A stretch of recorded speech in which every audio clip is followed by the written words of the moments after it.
Sometimes a person feels like he or she discovered some great truth. It could be a truth of faith or maybe a secular truth. When that happens, the person in question may feel excited and eager to share their findings with others. In fact, this applies to me. Initially, I have wanted to write a book and not make a YouTube channel. It was supposed to be secular in nature with but a chapter committed to spirituality. Well, that isn't to say that I won't write that book in the future, especially since I have already started, but that's not the topic right now. However, as I was writing it, I realized that it would take ages for me to finish, and many other things happened, so here we are, with you listening to me instead. Enough with the intro. You may have watched my video regarding pain and suffering that make one question their faith. I have discussed there how pain and suffering may make someone question his or her faith and explained how I look at it and deal with it. Boy, oh boy, did that get me in trouble. I won't go into the details.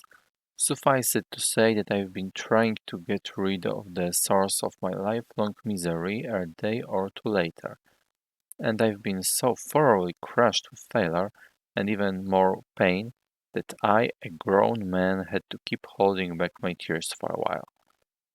I was really in despair and questioning God, but no answer came.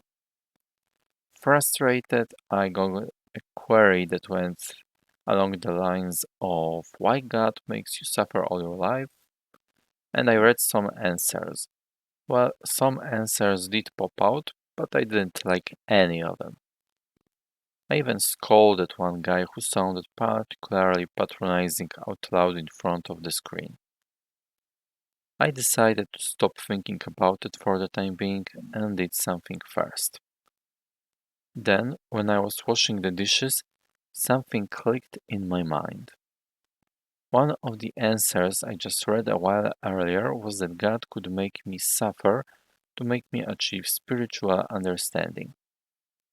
In other words, it was for enlightenment's sake. And then I understood that I didn't walk the talk. I mentioned how to keep believing when in pain, and then only managed to endure a few hours myself while being crushed by pain, and talked to God in my thoughts, even went to church on my way home, and complained that my faith was about to break. I was put in my place quite hard, wasn't I? Therefore, this is a warning for anyone who wants to preach or maybe judge and criticize others. Do you have the right to do this? Are you sure that what you know is right? You can answer these questions yourself. Just remember that the Bible has some strict passages about what God thinks about people judging other people, and also passages about people who want to preach or teach others about faith and what it takes to do this. Why don't you also comment and share your own experience? Have you also experienced something like that, or maybe on the contrary? P.S. Don't worry, this is a story from before I published the other video, so it is up to date as I adjusted it.